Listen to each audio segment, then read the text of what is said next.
So today I'm starting a little project. I'm going to be turning my first bed in the holding into a raised bed using these twin walled concrete blocks. Couple of reasons really. I do suffer with my back. I've got slight scoliosis and any sort of bending and stuff I suffer with. So I'm thinking as I get older, having this extra height and having a nice thick pad that I can lean onto, hand, knee, whatever, as I'm harvesting, as I'm weeding, it's going to just save my back a little bit. But plus, I am a little bit of a neat freak sometimes, and I think it would be a bit more sort of aesthetically pleasing to have nice edges and to be able to just have the wood chip paths up to those nice tight edges, because I do get the birds flicking all the wood chip and compost sort of all over each other and mixing it all up. So I'm thinking over the next few years, if I do 2 or 3 beds a year and maybe slowly get all of my beds turned into these raised beds. But anyway, let's make a start.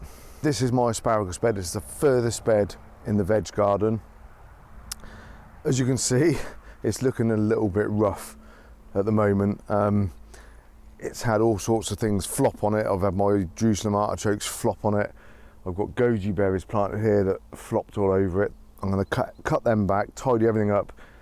The breeze always comes from this side and it's blown all the grass seed in here, which it just got away from me a little bit. I've got grass all in the path, in the bed and everything. But I have suffered a bit with the asparagus. The blackbirds love to come into my garden and pull all the compost away to get at the worms, you know. And they seem to favour this end because I'm always down there and I've got lots of things going on down there with the solar power on, there's lights and things on, things going on all the time. So they tend to be more active this end of the garden. And I've actually lost some of the asparagus at that end, about 3 plants I think, because they just kept raking the compost off them and exposing the crowns. So what I want to do is get a bit more depth to it. So I'm going to make it actually a no-dig raised bed, and I'm going to use these concrete blocks that I had made my outdoor worm bed out of.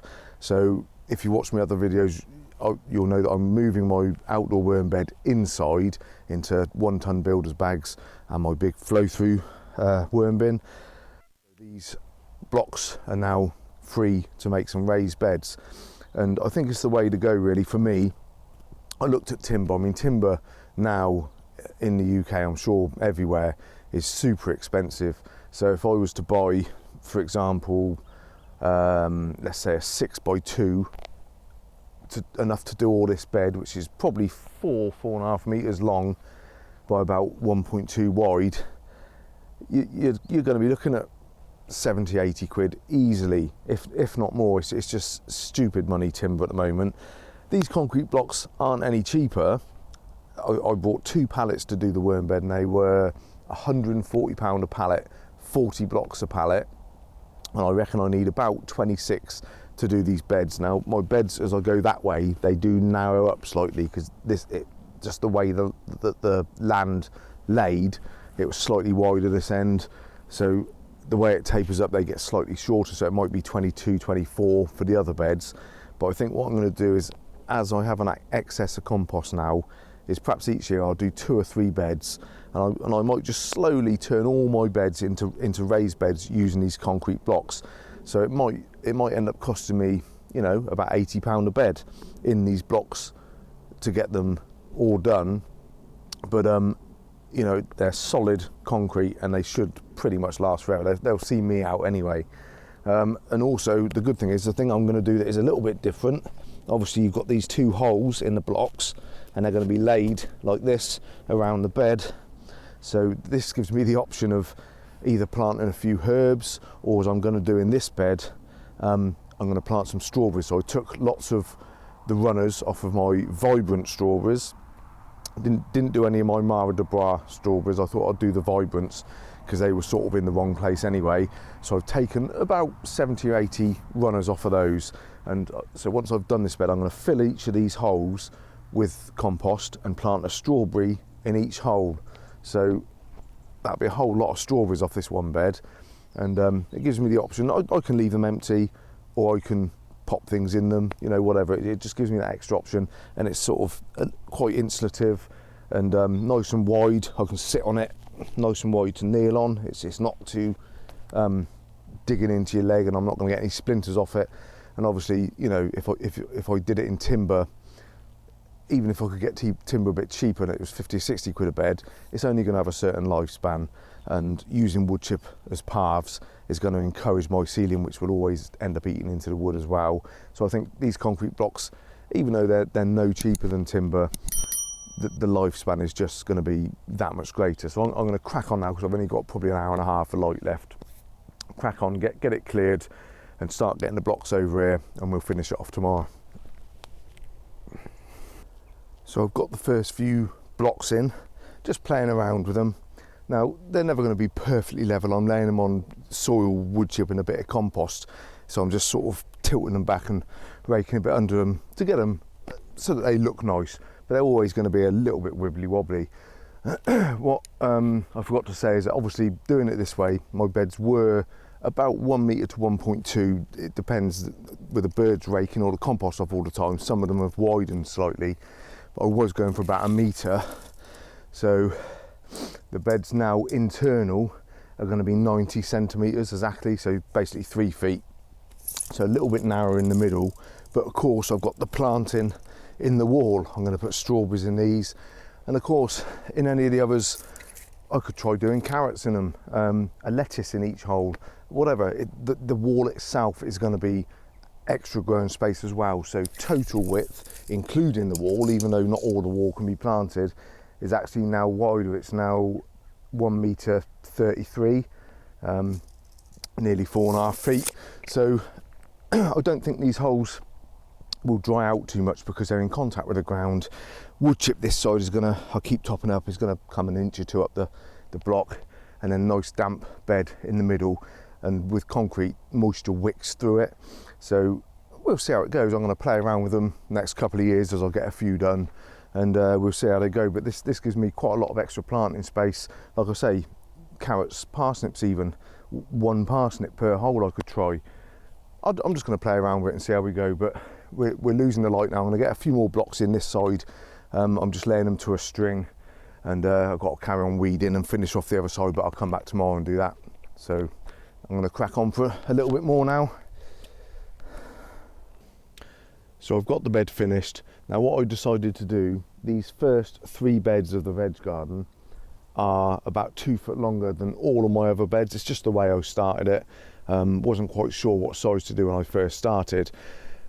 So what I've decided to do, because these blocks come on a pallet of 40, this bed was going to be 24 blocks, and so would the other the next 2. So what I decided to do was actually to shorten it and just to do it at 20 blocks, because I've got 2 pallets worth, so I've got 80 blocks.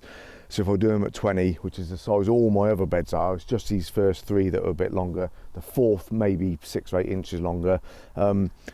It just saves me having blocks left over, means I'll get 2 beds per pallet. So that's what I decided to do. I shortened it by 2 foot, and it actually worked out really well because I'd lost the bottom 3 plants anyway of my asparagus, so I only had to move 1. So I dug out and moved 1 of them up and into the middle and made it 20 blocks. So I've now got enough blocks left to do 3 more beds. So perfect really. So what I'm going to do now, you know, just looking at the bed, I'm happy with the height of it. I can sit on the edge, and it's going to save my back. It's going to work really well.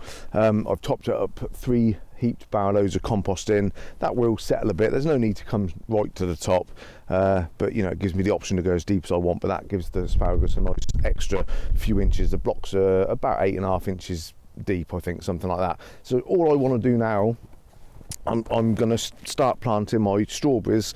These are runners from my variety called Vibrant.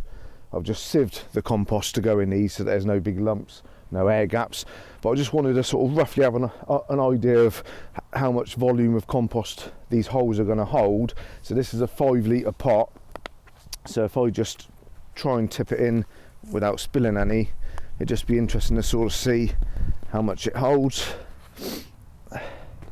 So I was thinking it might be about 4 or 5 litres, so that's looking at about, it's about 4 litres. So I reckon that holds about 4 litres. And like I say, it's not the same as a pot though, nice and thick. The moisture will wick through from the bed, and it's in contact with the ground. So hopefully they won't dry out. it's a bit of a test, but we'll see how they go. These little strawberries, I just potted them into 7cm pots, so quite nice and easy to just pull out and just pot them up into these little holes. And this is what I'm going to do all the way around, just like that. So obviously when these grow, you know, I'm hoping they're not going to get in the way of me just leaning onto them. You know, if the odd leaf gets a bit squashed, it's not going to be a problem, but I'm hoping it'll work. Like I say, I'm going to play around with it, maybe even trying 2 or 3, 4 carrots per hole, 1 parsnip or a lettuce. You know, it just gives me a lot more options, and we'll just see how that goes. And but yeah, I'm really happy with it. And the other good thing as well is my net poles, my net supports, they fit perfectly in at this width into the holes, so they can just slide just down on the edge of the holes here, so they won't hurt the plants, and I can put them wherever I want them, and that will help to hold them, because they do sometimes flop a bit in the wind, so the concrete should help to hold those up as well. So I'm actually really happy with the way it's worked out. Like I say, I've got another 60 blocks, I've got enough for 3 more beds. I may get another pallet full sometime in the year. In the summer I get really busy. If I've got a bit of spare cash, I might get another pallet full. But I'm only planning on doing maybe 1 or 2 pallets a year, and just see how we go. I don't necessarily need to do all the beds, but I think, like I say, as I get older, being able to just sit on the edge here is lovely, or just kneel on it. You know, they're nice and wide. You can get your whole leg across it, and it's a nice support. And if I don't have plants in them, I could put some timber on as well, just to kneel onto. But yeah, so all in all, I'm really happy, and I'm going to see how I go. Do the other 3 through the winter, maybe start from the other end, and I think it'll help to harvest my carrots and parsnips and things nice and clean, because the ground here is very stony, and I've only got a certain depth of no dig at the moment because it's very young, and once they get down into them stones, they can be a bit of a pain to get them out. So I think the other 3 beds I'm going to do, I'll do that end, and I'll use them this year for carrots and parsnips, root veg, that it would just make it easier for harvesting. But anyway guys, that's it for today. Another little job done. Take it easy, and we will see you next time.